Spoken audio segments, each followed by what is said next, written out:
Hello dear students, welcome in Bhalla के सनसन study. आज मैं आपको वर्कशीट नंबर 33 करवा रहा हूँ। ये इंग्लिश की क्लास 6 की 8 नवंबर की है और डीओ ने इशू किया है। आज की वर्कशीट में हम टेंस जो है स्टार्ट करने जा रहे हैं और सिंपल प्रेजेंट टेंस के बारे में पढ़ेंगे। सबसे पहले मैं आपको बताता हूँ आपको कॉपी पर करना क्या है, उसके वीडियो में समझाता हूँ। देखिए, आपसे केवल एक ही क्वेश्चन यहाँ पे पूछा गया है और यहाँ बोला गया है कि इस आपको जो रूल आपने स्टडी करे है ऊपर, अभी मैं आपको समझाऊंगा, उसके बेस पर आपको इन दोनों में से कौन सा करेक्ट है वो आपको बताना। मतलब आपको एक ही क्वेश्चन को पे करना है, ये वाला, और जिसके 6 पार्ट है। ठीक है, ये आपको समझ में आ गया। तो सबसे पहले हम समझेंगे, उसके बाद उस क्वेश्चन को करेंगे। बाकी जिन्हें क्वेश्चन करना है खाली वो वीडियो को आगे कर सकते हैं। और स्टार्ट करते हैं। ये कह रहे हैं पहले आपको एक यहाँ सेंटेंसेस दे रखे हैं 4, तो कह रहे हैं इन्हें ऑब्जर्व कीजिए और पता लगाइए इसमें क्या खास बात है। I always wear new cloth on my birthday. मैं हमेशा नए कपड़े पहनता हूँ अपने बर्थडे पर। जैसे अगर कोई लड़की है तो ये कहेगी मैं हमेशा नए कपड़े पहनती हूँ अपने बर्थडे पर। देखो यहाँ पर वियर को डाल कर रखा है, इसको ऑब्जर्व करो। ये क्या है? ये जो वियर है ना, ये फर्स्ट फॉर्म है वर्ब की। हमने पढ़ा था ना लास्ट वीडियो जो ग्रामर की करी थी। नेक्स्ट क्या बोल रहा है? He praise to God every evening. वह रोज़ शाम को परमात्मा को, सच्चे बादशाह परवदिगार मालिक को प्रार्थना करता है। ठीक है, मतलब ईश्वर से प्रार्थना करता है रोज़ शाम को।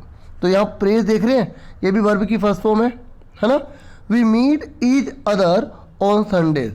ये कह रहे हैं कि हम मिलते हैं आपस में एक दूसरे के साथ संडे को। नेक्स्ट है she goes for a walk every morning. वो रोज़ जो है ना एवरी मॉर्निंग को वॉक के लिए जाती है। ठीक है, तो यहाँ गोज, मीट, प्रेस, वियर, ये सब क्या है? वर्ब की फर्स्ट फॉर्म है। ये कह रहा है the sentences above indicate something that happens often. और एक बात और, इन सेंटेंस को पढ़ के हमें ये पता लगता है कि ये चीज़ें रोज़ होती हैं। ठीक है ना, हैपन्स ऑफन, प्राय होती रहती हैं। This sentence make use of the simple present tense. ये उसी को ही सिंपल प्रेजेंट टेंस कहा जाता है। मतलब वहाँ पर सिंपल प्रेजेंट टेंस यूज़ होते हैं जो प्राय रोज़ यूज़ होते हैं। जैसे आप रोज़ काम कर रहे हैं, जैसे ये जब भी इसका बर्थडे आएगा तो ये हमेशा नए कपड़े पहनेगा। तो इस तरीके की हैबिचुअल चीज़ है। गुड, जो गॉड है, गॉड को जो है वो रोज़ एवरी इवनिंग को जो है वो प्रे करता है। ठीक है, और संडे को जो है वो हमेशा मिलते हैं और वॉक करते हैं वो। ठीक है, वॉक करती है वो एवरी मॉर्निंग को। तो जो रोज़मर्रा के जो काम होते हैं ना, वहाँ सिंपल प्रेजेंट टेंस को यूज़ किया जाता है। और क्या बता रहा है? ये कह रहा है हैबिट्स। तो जहाँ हैबिट्स की बात होती है, जो आपकी आदत है, वहाँ सिंपल प्रेजेंट टेंस का यूज़ किया जाता है। तो देखो, I always drink coffee at work. मैं हमेशा काम पर कॉफ़ी जो है पीता हूँ। He goes to bed at 11 PM। वो 11 बजे शाम को बेड पर जाते हैं, मतलब सोती है, बेड के सोने के लिए 11 बजे रात को जाती है। ठीक है, they often eat lunch at school. वह स्कूल में प्राय लंच करते हैं। तो ये रोज़मर्रा के काम हैं। ऐसे फ्यूचर प्लान, अगर हम फ्यूचर को कोई प्लान करने जा रहे हैं, ठीक है, जैसे the train arrives eight 3 PM। जो ट्रेन है वो 3 बजे आती है। तो इस तरीके से we fly to Paris on Monday. हम जो है मंडे को जो है ना पेरिस जो है जा रहे हैं। इस तरीके से जाते हैं। Classes begin next week. Classes जो है वो अगले हफ्ते से स्टार्ट होंगी। तो ऐसे जो फ्यूचर प्लान होते हैं, जो फ्यूचर शेड्यूल होते हैं ना, वहाँ पर भी सिंपल प्रेजेंट टेंस का यूज़ किया जाता है। ध्यान से समझना इस चीज़ को। जनरल फैक्ट्स एंड ट्रूथ, और कोई भी दुनिया को जो हम ट्रूथ बताते हैं वो सिंपल प्रेजेंट टेंस में आता है। जैसे the sun rises in the east. सूरज जो है वो पूर्व दिशा से निकलता है। ठीक है, earth is not flat. Earth जो है वो फ्लैट नहीं है, गोल है ना। Water boils at 100 degree Celsius. पानी जो है वो 100 डिग्री पर उबलता है। जो यूनिवर्सल ट्रूथ है और जो सच्चाई है वो हमेशा सिंपल प्रेजेंट टेंस में आएंगी। और सिंपल प्रेजेंट टेंस में आपको लाने के लिए क्या करना है? वर्ब की फर्स्ट फॉर्म यूज़ करनी है। सुन लिया मेरी बात? तो ये वर्ब की जो है फर्स्ट फॉर्म यूज़ की गई है। ऐसी ये कह रहे हैं प्रेजेंट फैक्ट्स, या तो जो आज का जो सच है ना, आज का कोई सच आप बता रहे हो, कोई आज की कोई आप फैक्ट बता रहे हो, तो वहाँ पर भी आपको क्या यूज़ करना है? सिंपल प्रेजेंट टेंस का यूज़ करना है। I live in Washington DC। जैसे मैं वॉशिंगटन DC में रहता हूँ। जैसे आई लिव इन दिल्ली, मैं दिल्ली में रहता हूँ। She is 80 years old। वह 80 साल की है ये। He works at Microsoft. वह जो है वो माइक्रोसॉफ्ट में काम करता है। तो ये सारे के सारे जो फैक्ट्स हैं ना, जो आज के ज़माने के अभी के हैं, तो वहाँ पर भी हमें सिंपल सेंटेंस यूज़ करना पड़ता है।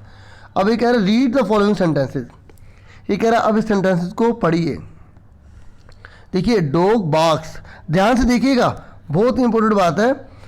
कुत्ता भौंकता है, जब एक है तो एस लग रहा है, एक जना है तो एस लग रहा है। डॉग्स बार्क, जब बहुत सारे कुत्ते तो एस नहीं लग रहा, तो ये सिंगुलर है, और जब सिंगुलर होता है तो एस या ई एस लगता है। अब डॉग का डॉग्स हो गया, प्लूरल होगा तो एस एस नहीं लगेगा। इस चीज़ को समझ लो तभी इंग्लिश आएगी। गर्ल प्लेस हॉकी, गर्ल एक लड़की है इसलिए सिंगुलर है, एक है तो एस या ई एस लगाते हैं, किस में, वर्ब में। किस में लगाते हैं, वर्ब में एस एस लगाते हैं। ऐसे गर्ल्स प्ले हॉकी, यहाँ बहुत सारी लड़कियाँ हैं तो एस एस नहीं लगाया, इसलिए गर्ल्स प्ले हॉकी लगाया। समझ में आ गया। गर्ल है तो गर्ल्स हो गया, ठीक है, और प्लेस है तो प्ले होगा। तो आपको याद रखना, जब सिंगुलर होगा तो एस लगेगा, जब प्लूरल होगा तो एस नहीं लगेगा, ठीक है। वर्ब में जैसे आप नाउन में पढ़ते हो ना, चेंज द नंबर, ठीक है। जैसे गर्ल का गर्ल्स, एक जना होता है तो गर्ल, बहुत सारी गर्ल्स होती है तो हम एस लगा देते। ऐसे ही जब एक जना होता है तो वर्ब में एस लगाना पड़ता है, जब बहुत सारे तो वर्ब में एस नहीं लगाना पड़ता। समझ में आ गया। आगे देखिए, ये कह रहे 10, इस प्रकार एक रूल बन गया। हमने इसको समझा, हमने एक रूल बना दिया। तो एग्जाम्पल से रूल की तरफ चल रहे हैं हम, ठीक है। तो सब्जेक्ट बोला है पहले। सब्जेक्ट आपको पता ना कौन कौन से होते हैं, हमने अच्छे से पुरानी वीडियोस में पढ़ रखा है। देखिए ये जो डॉग है, गर्ल है, ये सब्जेक्ट होते हैं। आई है, वी है, दे है, यू है, ही है, शी है, इट है, नेम है, ये सब क्या है, सब्जेक्ट है। तो ये सब्जेक्ट है। वर्ब की फर्स्ट फॉर्म है। अगर सब्जेक्ट जो है सिंगुलर है तो ऐसे एस लगेगा, फिर ऑब्जेक्ट आ जाएगा, ठीक है। और अगर सब्जेक्ट प्लूरल है तो ऐसे एस नहीं लगेगा, वर्ब की फर्स्ट फॉर्म आ जाएगी। समझ में आ गई। तो देखिए ये जो गर्ल है ना, ये सिंगुलर है, ये प्लूरल है, तो जब सिंगुलर तो ऐसे एस लगेगा, ये रूल लगेगा। और जब प्लूरल है गर्ल्स तो यहाँ पर ऐसे एस नहीं लगेगा। तो ये दो फॉर्मूले आपको याद रखने हैं, लेकिन आपको अच्छे से पता होना चाहिए सब्जेक्ट क्या होता है, वर्ब क्या होते हैं। वर्ब मतलब दुनिया के जितने भी काम होते हैं, पढ़ना, खेलना, दौड़ना, पीना, नहाना, प्ले, वॉक, बाक्स, ठीक है, सिंग, गो, इस प्रकार बहुत सारी वर्ब्स होती हैं। समझ में आ गया। अब आपको कॉपी पर जो करना है वो ये है, study the rules given above the end choose the correct option in the sentences below. देखिए आप चाहें तो कॉपी पर ये रूल भी नोट कर सकते हैं, बाद में रिवीजन में काम आएगा। आप पूरा भी नोट कर सकते हैं जैसा आपको ठीक लगे, लेकिन मेन जो आपको काम करना है वो यही करना है, ठीक है। तो अब आपको बोला गया है, करिए। दे ऑलवेज गो या गोज बाय बस। देखो यहाँ दे लिखा है, प्लूरल लिखा है। अब आप बताइए गो आएगा या गोज आएगा, आप पहले खुद सोचिएगा, ठीक है। तो यहाँ आएगा गो, ठीक है, क्योंकि जब प्लूरल होता है तो वर्ब की फर्स्ट फॉर्म आती है, उसमें एस या ई एस नहीं लगता, ठीक है। दे ऑलवेज गो, तो पहले वाले में क्या आएगा, गो, ठीक है। समझ में आ गया आपको। मैं यहाँ पे सर्कल लगा देता हूँ। आपको क्या करना है, करेक्ट ऑप्शन पे टिक कर देना, ये पूरी लाइन लिख देना। सेकंड में बोला है रीता विजिट या विजिट्स हर ग्रैंड पेरेंट्स एवरी संडे। जो रीता है ना, वो हमेशा अपने दादा दादी के घर जो है वो संडे को जो है जाती है। तो अब विजिट लगाएंगे, विजिट लगाएंगे, तो विजिट लगाएंगे, क्यों, क्योंकि रीता यहाँ पे सिंगुलर है, ठीक है। ये जो है ना सिंगुलर है ये, ठीक है, क्लियर हो गया। नेक्स्ट है they often meet each other, वे हमेशा प्राय दूसरे से मिलते हैं। तो यहाँ पे देखिए जो दे है ना, ये क्या है, प्लूरल है, तो यहाँ पे क्या लगाएंगे आप, यहाँ लगाएंगे मीट। आपको सर्कल नहीं लगाना, आप पूरा कॉपी में लिखेंगे तो उस पर टिक कर देंगे या आंसर लिख देंगे, ठीक है। समझ में आ गई। नेक्स्ट है ही रेयरली, मतलब है शायद ही। Think things before speaking anything, वह शायद ही बोलने से पहले कुछ सोचता है। तो अब आप बताइए थिंक लगाएंगे, थिंग्स लगाएंगे। तो यहाँ पे ही लिखा हुआ है ना, और ये क्या है, सिंगुलर है, ठीक है। तो यहाँ पे थिंग्स आ जाएगा, क्या आ जाएगा, थिंग्स, ठीक है। उसके बाद नेक्स्ट देखिए बेबीज यूजुअली, देखो बेबीज बहुत सारे बच्चे हैं, है ना।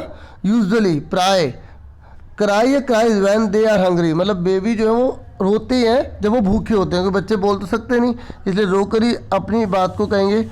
ये लगाएंगे या ये लगाएंगे, तो क्राई लगाएंगे, ठीक है, क्योंकि प्लूरल है, क्या है, प्लूरल है। उसके बाद नेक्स्ट है वी समटाइम्स डैश, प्लेस आएगा या प्ले आएगा, क्रिकेट इन द पार्क, ठीक है। तो ये वी लिखा है ना, प्लूरल लिखा है ना यहाँ पर, है ना, प्लूरल लिखा है, तो इसलिए यहाँ पर क्या लगाएंगे, प्ले लगाएंगे, ठीक है। इसका आंसर प्ले आ जाएगा। और पहले आप खुद ट्राई करेंगे तो आपको अच्छे से क्लियर हो जाएगा। समझ में आ गई? तो इस तरीके से मैंने पूरी वर्कशीट आपको समझा दी है। उम्मीद करता हूँ आपको क्लियर हो गया होगा। आपसे फिर मिलेंगे एक नेक्स्ट वीडियो में। थैंक यू, आपने वीडियो देखी, आपका बहुत बहुत शुक्रिया। आप चाहे तो वीडियो को लाइक भी कर सकते हैं। Take care yourself dear students.